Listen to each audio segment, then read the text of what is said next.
What's up, everybody? It's your boy Chaos, and welcome to a new episode of Take It to the Table, hosted by Wrestling Republic. We got a special episode today, but first off, let me just introduce the guest right here, which is none other than the owner of Wrestling Republic, the amazing, the stupendous. I was to say stupendous because that's the latest buzzword that's been going around. Seems right like now. it, yeah. Definitely. But yeah, of course, please welcome to the show, Ben from Wrestling Republic. How you doing today, sir? I'm doing great, and it's great to be on here as well. Of course, Soul can't make it here today because he's in Orlando getting ready for Revolution. He's at the Fan Fest today, I think. He's meeting a couple of wrestlers as we speak. I envy him so much. Yeah, so he's just like he's just taking it in. He's watched Rampage, like you said, is at Fan Fest, and he's going to be at the pay-per-view tomorrow. So yeah. He spoke to Tony Khan a couple of days ago, actually. Why you got to rub it in? Why? Why? You got to speak to TK. That's it. Soul is all elite. That's it. That's all I know. That's why I barely even heard from him this whole damn trip.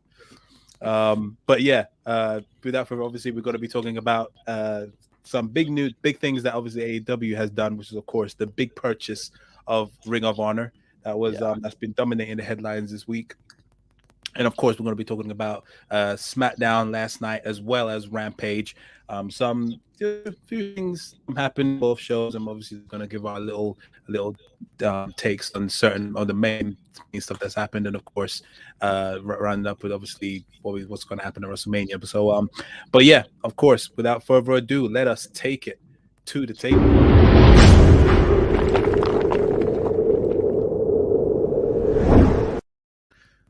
Cool. So yeah, let's just start off with pretty much the biggest news of this week, which is of course AEW acquiring Ring of Honor.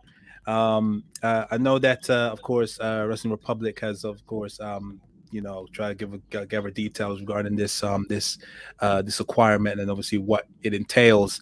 But obviously we're just going to delve more a bit into it. And of course, I'm sure our owner Ben has of course had a few more insiders words about this deal. What was your thoughts on when you heard about this deal going forward? So basically, I'll give a bit of a background. Right, for the last week or so, we've been trying to find out what this announcement is. Everyone we've spoken to had no idea, and because of that, one second, let me just try and sort out the Instagram. No technical difficulties. Yes, apologies about that, guys. Right, there we are. Yeah, so I was trying then to find out what was going on, and everyone we spoke to had no idea about it. It was kept very under the radar. Then on Wednesday, I was contacted by a source from within WWE saying that WWE's expectation was that they bought the Ring of Honor tape library along with an international tape library to go with it for a streaming service.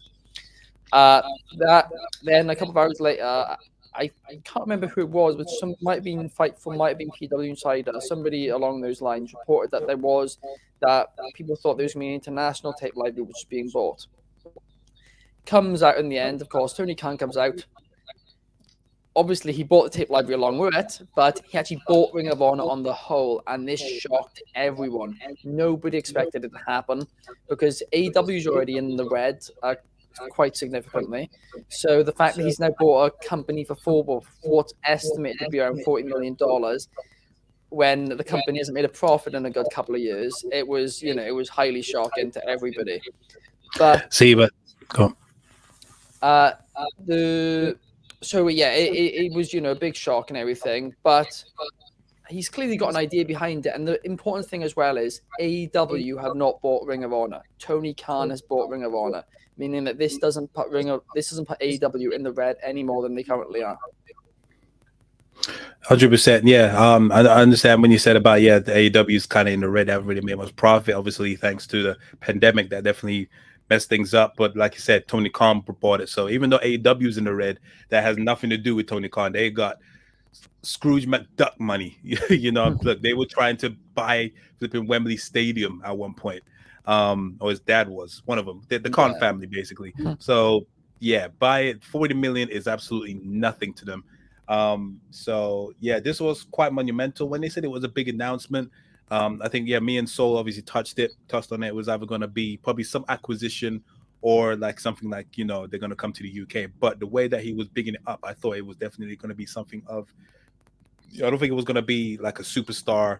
Oh, sorry, it's not superstar, a wrestler, or there was going to be some type of acquisition or a big streaming deal or something that was going to be of the two. So when we heard obviously rumblings of Ring of Honor being on sale, I definitely thought that, yeah, okay, so this, yeah, is most likely something to involve in that. So yeah, it's news, very good news. I'm like, Ring of Honor has such lineage and such history, that's made stars and everything, and there's some fortunate circumstances, obviously, due to the pandemic, kind of put them in obviously their unfortunate situation. And yeah, this obviously brings new life, so as far as I'm aware, they're going to have like new production, new logo, everything like that. As long as they don't go to the NXT 2.0 levels, that's then that's all that matters. Yeah, thankfully, then they're not going to be going down that road, I doubt it. But they are going to be having a new logo, new branding. Sorry, on the Instagram, I'm just trying to get it connected here, but it's not working. But yeah, so they're going to be having a new logo, and the logo is going to be unveiled at the Supercard of Honor show, WrestleMania weekend, on that Friday night. Oof. But of course it would be. Yeah. So we're not exactly, I mean, as far as we know, it's a possibility that the AEW logo is in the logo, and it's going to be used as, a brand under AEW now. And it's just the way that Tony Khan's bought it is just to protect AEW and, not put them in the red anymore. But what this does come down to, and what it likely means, is it's highly unlikely now that Tony Khan is going to make a profit in professional wrestling, right? For him, it's not about AEW now, himself. It's very, very highly unlikely that he'll ever be able to make a profit now, because AEW's profit margins are already quite slim, and we don't know how much Tony Khan was making, obviously, right? But it looks like a lot of it was coming back in promotion anyway, so it's clearly not about money for Tony Khan anyway, right? It never seems to be about it, and what he seems to be doing is building up AEW so they're in the position where, in years to come, if he ever wanted to sell the company or pass it on or whatever, right? And I'm about years in the future, he's in a place to do so. I think that's his aim. But 40 million for Ring of Honor, he's not making this money back. He is not. It's not happening. We worked it out, basically. If AEW's had like a streaming deal, in the best case scenario, it would take them like 14 years to earn back the 40 million for the Ring of Honor content. But even worse than that, that would not include all the money which would have to go into changing the themes, because all the theme songs on from Ring of Honor before 2016 weren't, well, nearly all of them weren't owned by Ring of Honor. So all those theme songs. Pardon?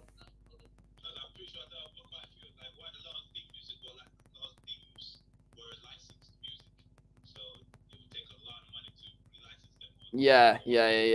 It's gonna have to be. I don't think we can hear you on YouTube. Hello? There we are. We can hear you now. Yeah. It was just then for a second then. Apologies. But yeah, so the theme music's gonna be, a bit of a significant issue. It's going to take them a lot of money to sort out. Now, I doubt they'll go for, those songs which are used, because that'll cost them too much. But I think they'll just put, basic default ones over it. Or perhaps mute it. But if it's something like HBO Max, then I doubt they'd be happy if it was just muted. So I think they'd want it, to have their own thing. But the big thing as well is now Tony Khan now owns a streaming service. He owns Honor Club, which is Ring of Honor's streaming site. Now, that's not, that's not done that well, and it's had some very, very bad reviews.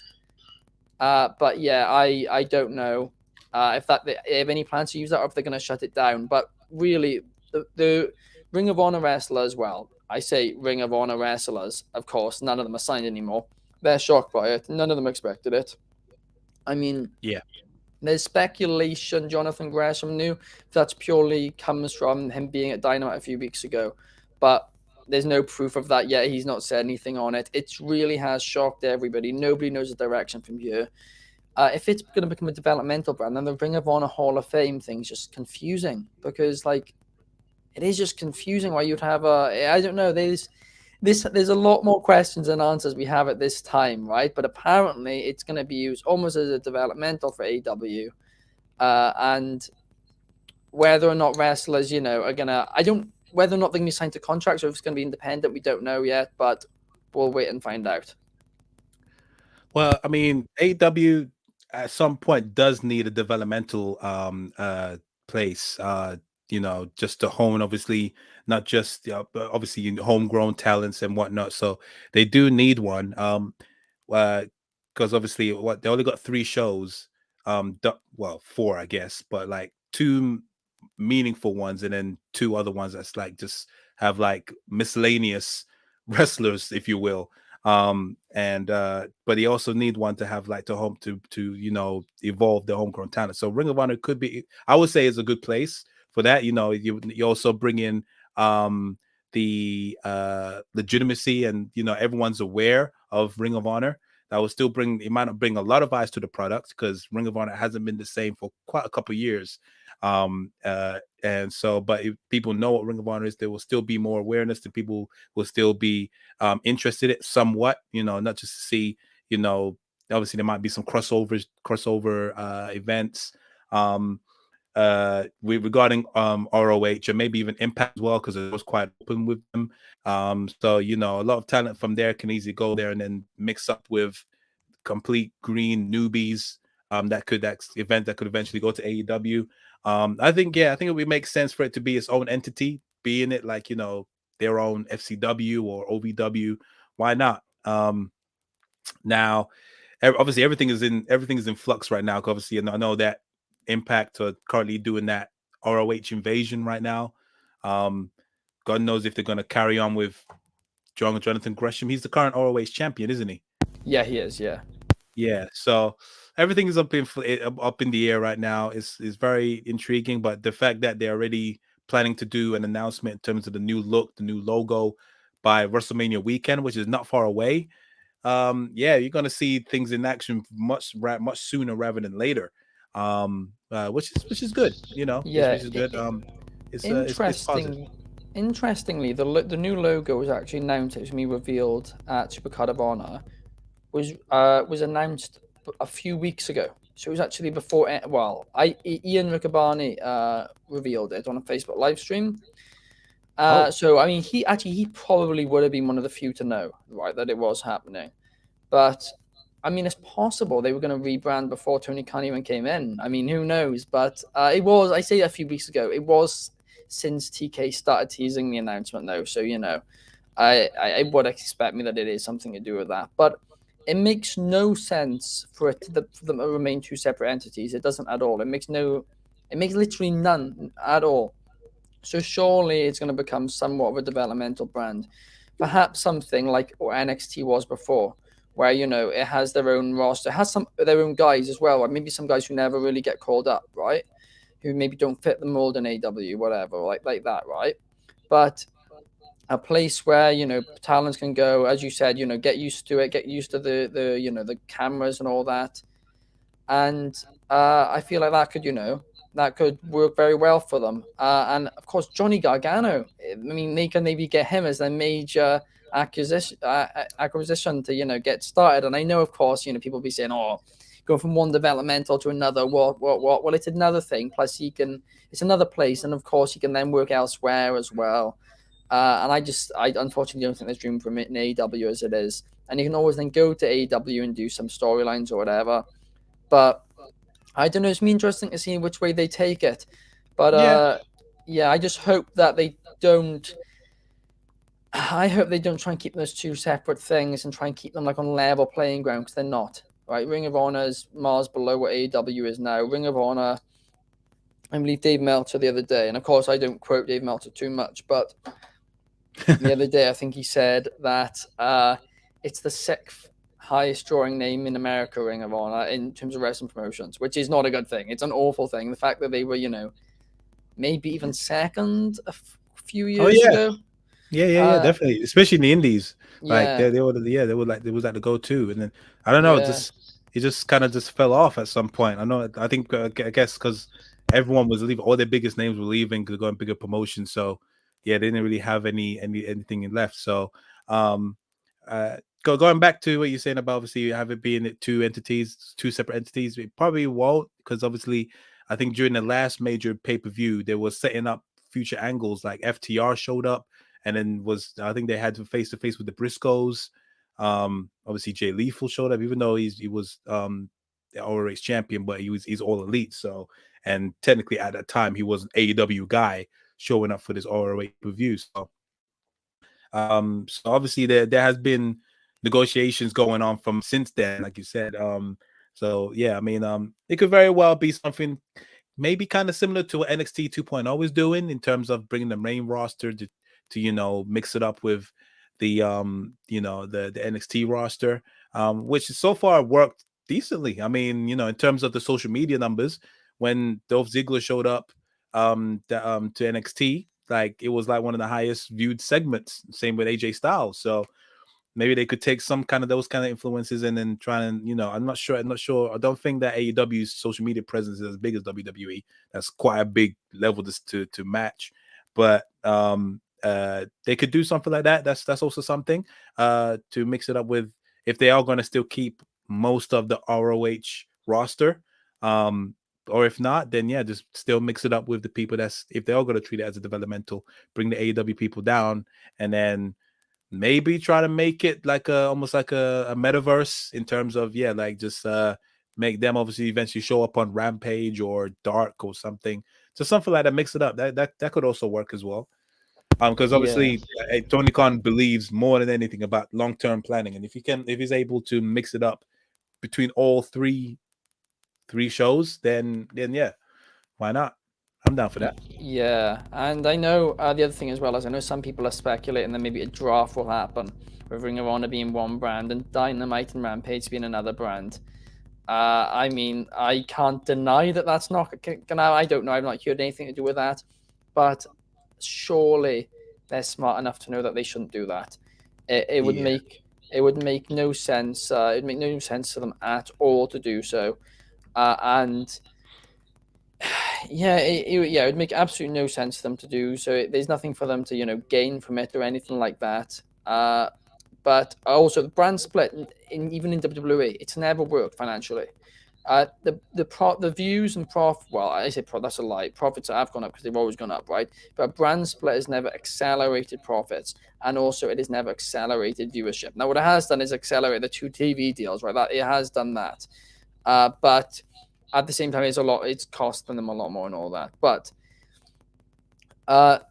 the viewership for both has gone down since WWE did a brand split in 2016, and it happened when they did the brand split in 2002 I think it was 2002, or was it 2004? I don't know. But when they did the brand split, then it didn't work either. In terms of it's great for the hardcore fans, absolutely phenomenal for the hardcore fans, but for the actual and this is the issue of it, right? You have the hardcore fans who it's great for, right? A lot more wrestlers get a chance, a lot more wrestling, fantastic stuff. But someone coming in from the mainstream, right? They tune in, they're like, oh, this is interesting. Oh, wait a second. To understand, I've got to watch this show, then I've got to watch this show. And it's just all too much to them. So you're losing that mainstream audience, which is so important for WWE. Now, for AEW, their fan base in general is more hardcore, right? But for them to stay profitable in the way that they are, it is absolutely vital that they still, they don't go about it by now, what do you call it? But it's absolutely vital for them that they don't go and do a brand split, because they're just shutting off the mainstream even more. So even though they have more of a hardcore audience, and a niche, I guess, is another word to use for it, audience, it's still, they don't want to alienate mainstream viewers anymore. In fact, they're trying to get more mainstream viewers in, because they're trying to sign Paige Van Zandt now. Well, it's happening. Paige Van Zandt signing with AEW could be a really good signing. She's phenomenal at social media, so that'll get them more engagement as well. So it's going to be very interesting to see for sure.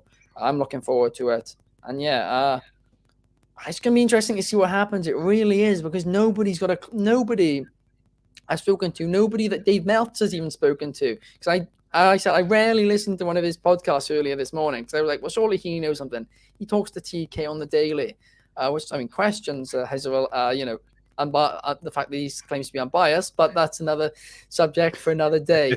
But yeah, he has no idea what's happening with it. Nobody knows. Me super interesting to find out. And I mean, surely after the show tomorrow, Revolution, all the questions are going to be talking about Ring of Honor instead of the actual show. So that's going to be an interesting press conference for Tony. But yeah, it's it's exciting times to be a wrestling fan. From a business perspective, it doesn't make much sense now, right? Maybe in 2 years we'll look back and say it does make sense. Right now, it makes little to no sense. I think it's becoming quite clear now that Tony Khan's not going to make a profit in wrestling, but he's just hoping. But AEW will make a profit, but I don't think himself will make a profit in professional wrestling. I don't think he'll get more out of it than he's put into it. But I don't think that's his aim. Yeah, I mean, yeah, that's true. I mean, but I think if he doesn't make a profit from it, I think he's got other entities that will make him money anyway. So maybe that's why he doesn't mind it. Which is fine. As I think all he cares about is obviously putting quality TV, and yeah, quality shows and whatnot. I think that's all that matters now. Eventually, the money will roll in.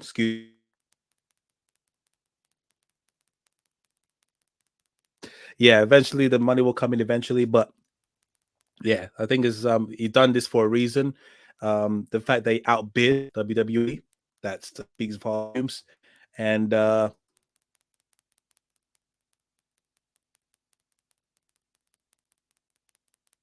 fact that he's I think obviously Ring of Honor actually trusts AEW that they will treat the tape library more better than what WWE would do. So yeah, it's we just have to wait and see what happens. It doesn't look like we have to wait too long to find out what's going to happen. But either way, I'm pumped for it. Whatever the outcome is, let's do some madness. Yeah, that's all I can say on that right now. It's certainly great for fans. 100%. 100%. Many apologies, people. Like I am coughing my lungs out at the moment. I don't know what's wrong, what's going on. So apologies for that if it's a bit off-putting, but let's just quickly move on to the two shows that happened last night, which is of course SmackDown and Rampage. Let's just start off with SmackDown. Sorry, wow. And of course, the show started off with a new champion was crowned, basically. Yes. And that was, of course, Ricochet, who is now the new Intercontinental Champion after defeating Sami Zayn on his first title defense since winning it back. What is your thoughts on this? I was super happy about it. I was watching this and I'm like, oh, I'm in a way feeling like a kid again watching this. I hope Ricochet wins. And I didn't expect him to win because, of course, the plan was Sami Zayn versus Johnny Knoxville Intercontinental Championship. But what do they say? They say Vince doesn't listen to fans. Well, this change was made because of the response to it. That was why this change was made. Ricochet was not meant to win the Intercontinental Championship. It was meant to be an Intercontinental Championship match at WrestleMania. And they made the change and they put the title on Ricochet. Fantastic option. Of course, they built him up for a couple of weeks now. But I'm super happy to see it. I mean, hopefully, I know there's a lot of speculating. Oh, maybe they'll do a ladder match at WrestleMania now. I'd love to see that. I don't know if they have the amount of talent to do that. They probably do, right? They do. And yeah, they probably just about do. But somebody's just said something here. A bit strange that Ricochet won 2 title changes within a week. Of course, yeah, Balor won early on in the week as well. So I mean, I'm loving it. 2 of my favorites. But yeah, I mean, some people are speculating it'll be a title unification at WrestleMania. Based on the report, I mean, a couple of reports come out in the last week that they're still planning on having 2 separate world titles after WrestleMania. They don't even know what unification is. That's how bad it is. It's so ridiculous. I don't know what. It's obviously a marketing ploy. That's what it is. I think I have no idea what they're doing, right? To be clear, but I don't think they know what they're doing. Yeah. I think they might be introducing a new title after Mania. I think they're gonna have the unified whatever on one brand and then another one on another brand. That's what I would guess because all they do. Well, actually, I say a unification. I was going to say maybe they do what they did after WrestleMania 35, but that was a winner takes all. That wasn't a unification. So again, it's a different thing. I don't, they don't know what they're doing. They really don't. And people were asking me and stuff. They always say, oh, you're biased with AEW, right? Chaos, you can vouch for this as well, right? I am the least biased person here, right? I criticize AEW constantly. I defend WWE a lot, but they trust me when I say this year with WrestleMania, they have no idea what they're doing. In some ways, that's a little exciting, but at the same time, it's awful. You don't know if your biggest show of the year. It really is awful. This ain't no new company. This is like what WrestleMania, what 38? What is this, 36? Whatever it is. Like before, like I remember back from WrestleMania 30. After that show was done, the dirt sheets are already reporting. Okay, this is what the main event is going to be the following year, or these are the matches that they're planning in the future. Right now, like back from Elimination Chamber, there was talks about that they didn't have no plans for the WWE Championship, and the next pay-per-view was WrestleMania, less than a month away. So, yeah, it's like they're really, literally thinking on the go, and they really are. Really, they weird. They've known about Brock versus Roman since about SummerSlam time. But they, of course, what happened? So what was the original WWE Championship plans for WrestleMania? Which there was a couple of ideas they had, but that completely changed when when the Brock versus Roman match was originally called off and all that, the rematch they were supposed to have. COVID. Yeah, that changed everything. They then gave Lesnar the WWE Championship because they were like, well, we got to have him on the pay-per-view, otherwise, fans can be upset, which is true. But they didn't need to give him the title, but they also, at the same time, because they want to make this match high stakes, they couldn't really have him not win either. So they just found another opponent for him or something. But they put the title on him. They then took the title off him because they were like, we can't have this. We got to have somebody else win. And then, of course, the disaster, which was Elimination Chamber, happened. And they were changing their thoughts on it constantly, right? There were so many different ideas about it going into the event, and they ended up just having Brock win anyway. Of course, Lashley got hurt during the match, although they don't think that changed the outcome. They changed the finish, but they don't think it changed the outcome. In fact, I don't think that I read something that did. I don't think the Austin Theory being thrown off the top of the thing was actually planned. It wouldn't surprise me. I really think Lesnar has free reign to do whatever he wants. Yeah, and if that, and it's because it was the Lashley injury. Because I think it was meant to be down to Lashley and Lesnar at the end. But Lesnar was really, really praised for how he dealt with that match, because obviously they were in an awful situation. Of course, the thing went off. Lashley's chain went off. He was like, "What do I do?" He smashed through the cage. He wasn't meant to do that, but he got a really, really good reaction backstage from it. From the fact that in a bad situation, he made the best of it, and that was looked upon really highly of Lesnar. But yeah, they have no idea what they're doing with WrestleMania right now, so us speculating about it is pointless. I know a lot of people have been asking me, Cody WrestleMania plans, what are they? I'll tell you this right now. I'm going to get in trouble for saying this probably. Hopefully nobody's in the stream. Listen close, guys. Listen close. But the Thursday before Crown Jewel, there was a meeting in which Cody signed with WWE, right, to clarify, just in case. I know there was a report this week which said he was, and then the report has now already gone back and he said, I think WWE leaked it to throw us off. No, right? He's been signed since then, right? I believe, I'm not certain it was a Thursday that he signed, but he was signed by then. There was a meeting, and in that, there was a meeting with high authority people within the company, and in that, it was mentioned that they were looking at a pitch to do Seth Rollins versus Cody Rhodes at WrestleMania.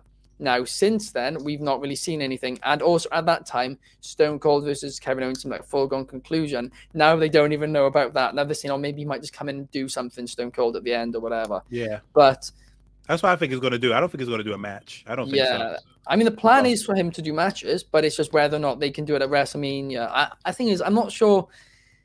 I think he wants to come back with a good storyline, and I'm not sure if he's exactly happy to come back, out of nowhere like this. But who knows, right? But it's gonna be interesting, I guess you can say. But who knows what's gonna happen now? Who knows what the plans are? Of course, some people were theorizing that Cody was gonna replace Vince McMahon at WrestleMania, and that it's now Austin Theory. Maybe they do doubles with. I doubt it. It wouldn't make much sense, other than the fact that Pat McAfee was talking crap about Cody on his podcast, which was weird at the time. But And somebody said in the comments here, Cody really left before the Ring of Honor by 2. I'm going to put something out there right now. I'm not 100% sure that Cody knew about it, right? I'm not 100% sure. But the timing of when Tony Khan, according to Dave Meltzer, entered into negotiations with Ring of Honor was a couple of days before that meeting, which took place between Cody and Tony Khan, where they couldn't find, a suitable agreement or whatever. And I believe that I think Cody wanted in the range 1 to 2 million per year. And of course, maybe he heard that Tony was, bidding 40 million for Ring of Honor, and he was like, "Come on now," and he wasn't offered. He was like, "Well, I'm leaving." I don't know that Cody ever knew about the deal. That's just me speculating, but the timing is a bit weird. About that, but no, Cody. Just to clear up any confusion, Cody's not going to Ring of Honor, right? Unless I was saying this the other day. The only way in which that we are all wrong here is, and I'm pretty sure it's the same source, right? Who's told quite a few media sites, is that a high up executive in WWE, whose name quite a few of us know, can easily find out their name, and it's definitely them as well. To clarify, has told us all the same information. Just to let you know, it is I promise you, it's them. It's them. Yeah, right. It's their verified page, to be clear, right, and everything. But the only way that this is fake is if they spent a year building relationships, release information early, talking about Cesaro as of recent, the fact that he likely wasn't able to agree a new deal with WWE, the fact that all this stuff, they built this relationship up, and they're like, oh, let's just make up this story about Cody and send it off. That is the only possible way that Cody isn't signed with WWE right now, and it would make no sense for that to be the case.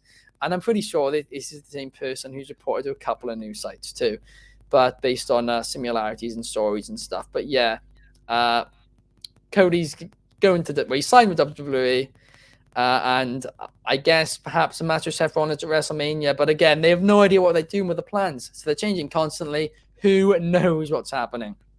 Absolutely, it's ridiculous.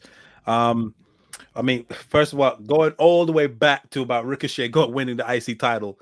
Obviously, I'm happy that he actually won the title. It's a bit very abrupt that he won it. I mean, I don't see why Sami Zayn could have still been champ, but just make the match a non-title match. You don't always have to put the title on the line, because everyone knows that it's most likely that Johnny Knoxville is somehow going to freaking win at Mania. But it doesn't mean you have to win the title. You don't have to do a David Arquette. I'm not gonna lie, I prefer the fact they took it off him, because even if Sami Zayn lost as the Intercontinental Champion, even not in like a title match, people would be furious. And also the fact that the Intercontinental Championship not being on WrestleMania would also make people furious. So Ricochet deserves it. I mean, yes, he's been built out of nowhere now. He's been he is ranked number 2 babyface, apparently, according to the reports on the program. He is ranked number 2. So okay. So he's meant to, obviously they're doing the right thing, and he has been noticeably getting a big push lately. Yeah, in the last few weeks. It's just because I just felt like it was just no build. I don't even recall seeing coming up this week, or it's gonna be Ricochet against Sami Zayn. So it was that's why it felt very left field. Like, did Sami Zayn do something wrong and destroy him from the title? But yeah, either way, I'm happy that Ricochet won it. I'm happy that they're finally taking him seriously. Do I want to see a ladder match at Mania? They need to bring that back, because it's sorely missed. But now I've been hearing that it's most likely that they're going to have a women's battle royal at Mania, but they're going to do that dumb thing that they did last year, where they're going to have them under the Giant Memorial Battle on a random episode of Smackdown, and there ain't going to be a multi-man match at Mania. So yeah, that's why I'm hearing. I'm fearing, but a ladder match is definitely needed. Yeah, I just hope they just need to bring back the build up the value of the Intercontinental title, because it is a workhorse title, and it hasn't been a workhorse title for a long time. So yeah, it's a bit mad. So let's just quickly check on the comments before I move on to other things. So Wallace Lee says, do you think this AEW will take the top ROH guys and bring them to AEW, and keep the top AEW guys in AEW and make ROH developmental, and buy low card AEW guys on ROH? I think we pretty much covered that earlier on, but Yeah, I don't. It's up in the air. I think they should make them completely separate entities. Because that's what WWE does. Like WWE doesn't acknowledge NXT's accomplishments. Like right now, currently with Ricochet, Ricochet is the only guy that has won all 3 secondary titles. He's won the North American title, the US title, and the Intercontinental Championship. But they're not acknowledging that on TV because like they with Charlotte's title reigns, they've stripped off her NXT title reigns, and now she's just a 13 time. Is she a 13 time or 14 time champion? Whatever Still it is. a very good record, to be fair. Still a very good record, still, but still like they don't acknowledge NXT's whatever you've done in NXT. Like If I'm going to be honest, a bit of a hot take here, I agree with that. I agree. We're not ignoring them. Like still, and they're not completely ignoring it. They are still seeing on the graphics former NXT champion and stuff like that. But only when they want to. Yeah, I'm glad that they aren't, they aren't counting it as a world title because it's a developmental brand, and if they're counting that as a world title, it's not, it's not really fair, I don't think, to do. So I have no issue with them not counting that as the world championship, and I hope also that to be honest, I really wouldn't mind if they did the same thing in AEW and just called it the Ring of Honor Championship instead of the Ring of Honor World Championship as well. Fair enough. Yeah, why not? I'm cool with that as well. But yeah, this of course, going back to obviously Ricochet. Congrats to him. Hopefully, it's actually a meaningful title reign. He, puts on the line quite a few times and whatnot. Have meaningful storylines, and then let's see. Let's just hope it just was. It's not like a traditional champion. Other than that, on SmackDown, there was not really much happening. There was, of course, the tag team title match between the Usos and the Viking Raiders. Roman Reigns dropping an epic promo as he always does. There was a tag team match between there was Ronda Rousey. She was fighting against Sonya Deville in the main event. Was okay. But overall, what was your thoughts on the overall episode of SmackDown? I enjoyed it minus the middle part. I thought that dragged a little, but I enjoyed it overall. Fantastic to see Ricochet with the championship, and some breaking news, courtesy of Soul, of course, from the AEW Fan Fest. AEW going to be releasing a 2-pack figure of Brody Lee and -1, -1. Nice. I'm feeling that. Yeah, that's good. That's good. That is. Actually, I'm not usually a figure collector guy myself, but I'll actually, I think, put an order on that as well. But yeah. Okay. What is it? Is it available now? I believe it's available for pre-order now. Okay. All right. Brody Lee, yeah. Okay. Actually, I think I may have seen it. Mr. Brody Lee. Yeah, along with -1, 2-figure pack. Oh, it's a 2-figure. Okay, I see one with him with the TNT title right now. I'm not sure. I don't know. Yeah, Soul said for pre-order now at ringside. So pre-order now at ringside. Okay. But yeah, that's all I know. But that's certainly cool. And somebody in the comments said, remember when the IC title actually meant you were being pushed for a future WWE Championship run? Yes, I remember that. And those days are long gone, unfortunately. And it really, really breaks my heart. It really is my favorite championship. I'm not a huge fan of the new design. I honestly think if it had a white strap, this new design would look fantastic. But I said that from the start, but it's whatever. Hopefully Ricochet can bring it back to those days. I doubt no one can beat this baby. Oh, it's such a good title. It's a beautiful title, man. Beautiful title. No one can beat this one. Cody, when Cody comes back, he should come back with this.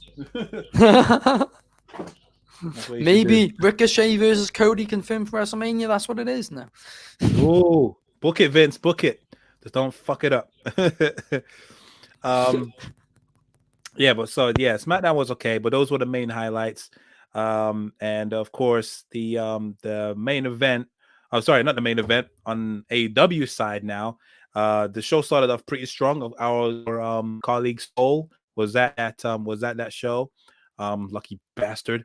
And he was there for the main. The show started off pretty strong. It was, of course, the TNT Championship. It was, of course, Darby Allin versus Sammy Guevara versus Andrade El Idolo for the TNT Championship. Boy, what a bomb burner was this! It was hard hitting, awesome, innovative moves.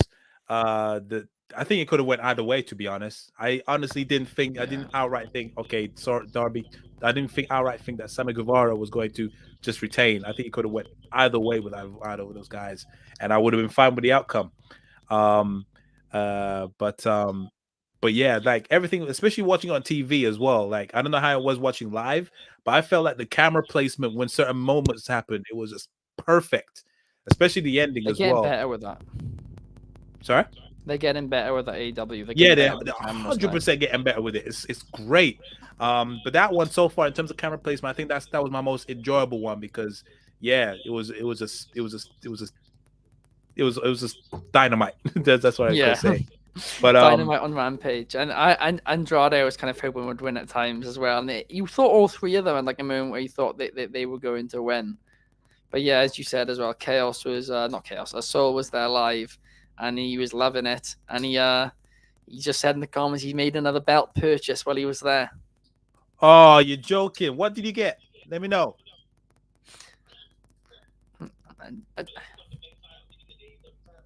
He did.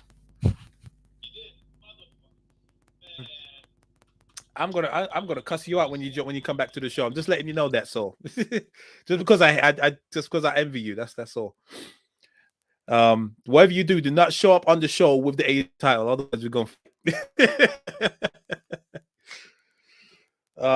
This guy. Yeah, he actually confirmed it. Yeah, fair enough. And now, he's broke and his wallet is crying right now. That's what Soul is saying. His wallet must be crying. I can verify that. But it's worth it. That's my next purchase. I got the Woolworths version. You know Woolworths. So I need to upgrade. I need to upgrade mine. But yeah, you can't afford whiskey. Oh yeah, you're gonna break down, boy. You're fucked. Excuse my language, but but yeah. Other than that, besides that great show, besides that great match, I should say, it was pretty decent, enjoyable episode. Serena Deeb did her 5-minute challenge against that was it Leah something. I missed that match. Sorry? I missed that match while it was on. Sorry. Fair enough. I saw the Shida return though at the end of it, but I missed the actual action. She's looking like all red. That's basically all red everything. Shout out to Eva Marie. So that happened. There was, of course, Keith Lee. He was facing JD Drake. Keith Lee doing Keith Lee things. Obviously, he won his match. Sorry, Eric Redbeard as well. Sorry, Eric Redbeard. Eric Redbeard. Yep. Oh my goodness. Yes, he returned. He is the third person to join against the House of Black in the buy-in show. That is a pre-show that they're going to be having their trios match. So that's pretty cool. Happy for him. And of course, the main event was Christian Cage against Ethan Page for the final spot at the ladder match, the Face of the Evolution ladder match. Of course, goodness sake, Christian Cage won that match as well. So that's pretty much all the entrants for the ladder match. I'm gonna say this one thing. Buddy Murphy has gone from one company being on the pre-show to another company being on the pre-show, and he's but Buddy Murphy or Buddy Matthews has gone from one company on the pre-show to another company on the pre-show. And it really upsets me. It really does. He's absolutely phenomenal. Aleister Black to Malachi Black. I mean, how are you putting the House of Black on the pre-show? I know there's only so much space or whatever, but it's frustrating. But I mean, listen, some people are like, oh, at least they get people to watch the pay-per-view or whatever. Well, if people are gonna say that, keep the same energy with WWE at least. But and yeah, it's. It's whatever. I really hope. I worry with the size of the AEW roster. It's hopefully Ring of Honor now does give it some more space, because Buddy Matthews, Malachi Black, fantastic. Brody King as well, fantastic talent. And also, of course, Pac Phoenix and Eric Redbeard as well, right? Like, they're all fantastic too. But yeah, that was the one thing which did frustrate me a bit. But the one thing I will say is live Rampage hits different.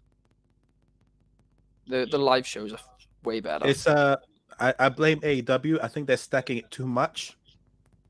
So yeah, like it's unfortunate that it is on the pre-show, but yeah, I do fear that this pay-per-view is going to be like 4. Obviously not WrestleMania levels, but it's still it's a very lengthy show. I think it's 3.5. They need to really fix up. I think they've been a bit too much in. I understand that it's obviously their pay-per-views are every 3 months, so they're making these all mean something, but there's sometimes more value in like less is more, basically. Yeah. How many matches are there currently scheduled? I'll quickly. I believe there's like 11. 11 on the main show, on the pre-show too. On the main show. 1 second. Yeah, I believe it is. Oh my gosh. So 3.5 hours. So I am dying here, flipping out. Yeah. 1, 2, 3, 4. So 180 7, plus 210, right? 210. 210 divided by 11.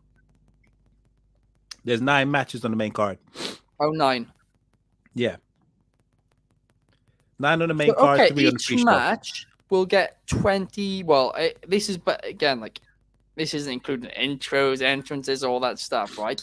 So each match will get about 23 minutes. If you count intros, entrances, all that's probably about 15 minutes, which will mean that they'll have to take some matches shorter, and then for the main event to go longer, whatever. I mean, it's not. I mean, actually, that's not great. To be fair, that is not great. That's what I'm saying. Like, I don't see a single squash match in here, or a match where it's gonna be like someone gets attacked at the beginning and it just doesn't happen. Yeah, it's not great. So it's gonna be like 20 matches each, 20 minutes each, and yeah, that's a bit too much. But they're not even going to get that because the entrances too, because you can't get an entrance and intro package done in 3 minutes. It's very hard to. Exactly. And that's not including the show intro too, and of course AEW love to promote other stuff too. So I mean, you're looking at 15. Like, yeah.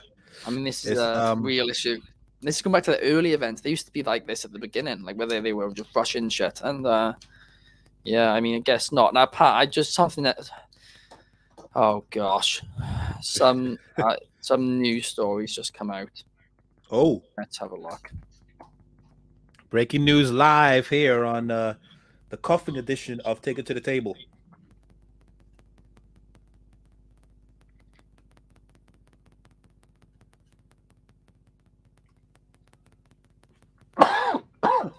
Let me know your guys' thoughts and predictions on the main matches at Revolution in the comments, guys. So Dave Meltzer's just taken to Twitter to tweet out definite change in Cody WWE status. Creative was told last night. Now I don't know what that means. And also it's Dave Meltzer, so I'm not I'm not completely trusting him, but God knows what that means. Okay.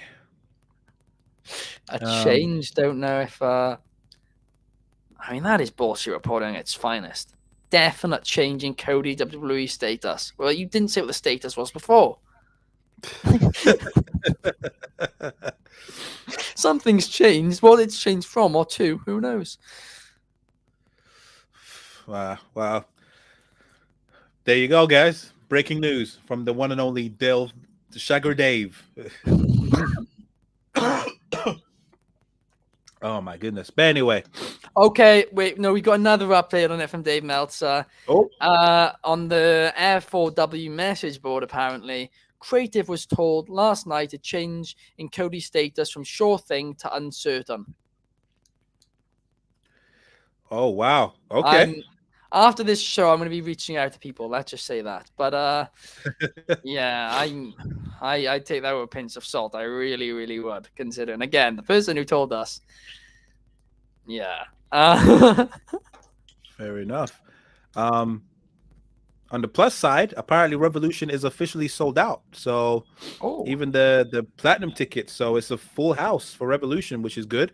what's the Compared capacity? to WrestleMania, I think they're still trying to flog like 5,000 tickets now for both nights. And that place, I mean, that place can hold about 100,000. I don't know if they're allowed to have full capacity because of the pandemic, but yeah, 5,000 tickets is still a lot. So they've currently sold 50,000 for both nights. Their aim. So you might remember WrestleMania 32. They sold 102,000, I think, or 101,000. Bullshit. Yeah, it was bullshit. They actually sold 70,000. 79,000. Sorry, 79,000.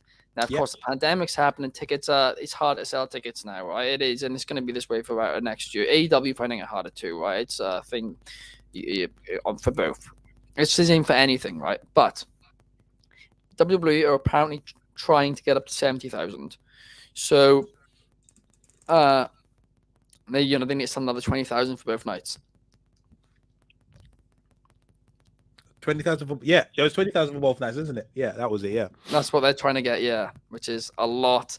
But at the same time, if they announce Stone Cold, if they announce a few different things, they're doing. I mean, Vince McMahon. I mean, I think the original plan was seemingly to announce Vince was going to wrestle and then have Austin Theory replace him, but they scrapped that, I guess. I mean, Vince McMahon's clearly a draw. I don't know if you've seen the Pat McAfee video, but it's got over the full video. The full video's got over 1 million views, and the clips is like a few more million after that as well. Like he's clearly still a draw. Interview as well. It was a pretty good interview. Yeah. Well, it was okay. It wasn't like. It wasn't like. You could feel like there was like a lot of PR mode going into it. Oh yeah.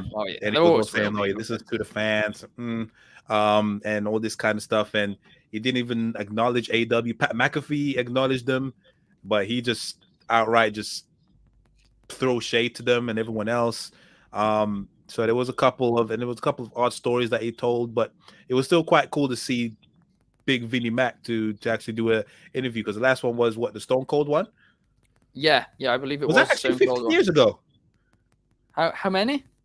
Because Michael Cole said that was his first interview in 15 years. Oh, it was not 15 years ago. It was about maybe it's his first non-WWE interview in 15 years. Maybe that's it. Because the Stone Cold one was a WWE thing. But it was 2015, I think. Or 2014. The Stone Cold interview. I was thinking it couldn't have been that far. Yeah, no, it was not.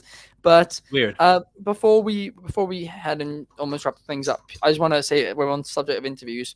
Yeah. Our very own Eric Novak has conducted an interview with Will Ospreay, and it'll be out later tonight. Now, I don't know if people. It's big. I don't know if some people. I don't know if some people have seen this or not, but there was some. We did a tweet last night saying about some of the. About the interview, saying that he talks about Tony Khan in it, he talks about his frustration with Jon Moxley in it, and also he talks about his aims in New Japan and all this. But of course, I don't know if you guys saw on Twitter, it didn't go down well with Will Ospreay us promoting it like that, because the reality of the interview is right, and it was our bad, right? Of course, we were promoting it like that to try and get more views on it. The reality of the interview is that was about 20 minutes of the interview, right? The other hour of the interview, he talks about his struggles with mental health over the past year, all that stuff. And that's what the real focus of the interview's on. Well, that's how it's titled. That's how it's going to be. And it really is fantastic stuff. I can't wait for you guys to hear that later on today. Will's going to be promoting it too. And it's going to be really, really good. I've now listened to the interview, which I hadn't done yesterday because I only just been sent it this morning. But it really, really is fantastic top stuff by Eric.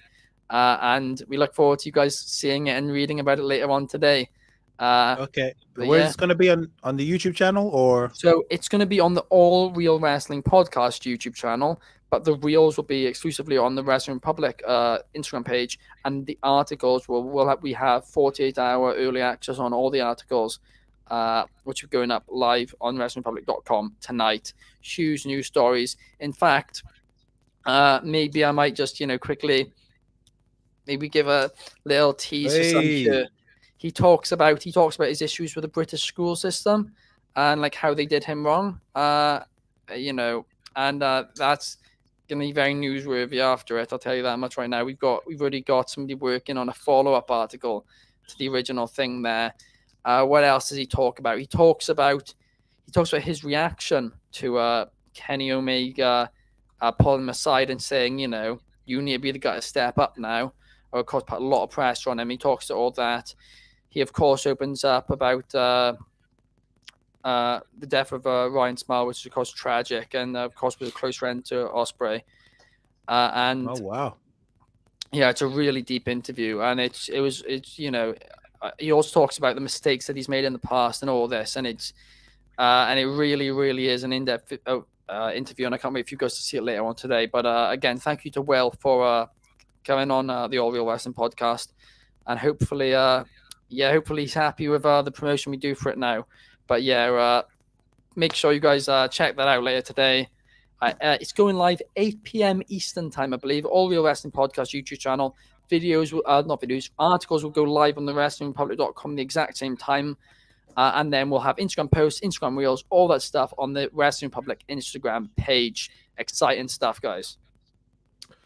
Hey, y'all heard it from the boss. You better go and check that out as soon as it's up. Make sure you obviously follow us on Instagram to for all the latest news, and obviously go and check on the links. I'm sure we will let you know as soon as it is up live for y'all to go and check out Will Ospreay's interview.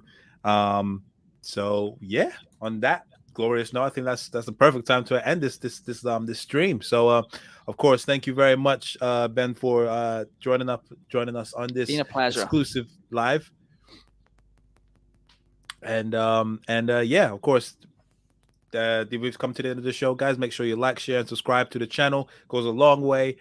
Make sure obviously you follow us at official_TITTT, and of course at Wrestling Republic for all the latest news, debates, quizzes, rants, all that stuff. If we don't hear from you, if you don't hear from us, make sure you hope you enjoy Revolution tomorrow night.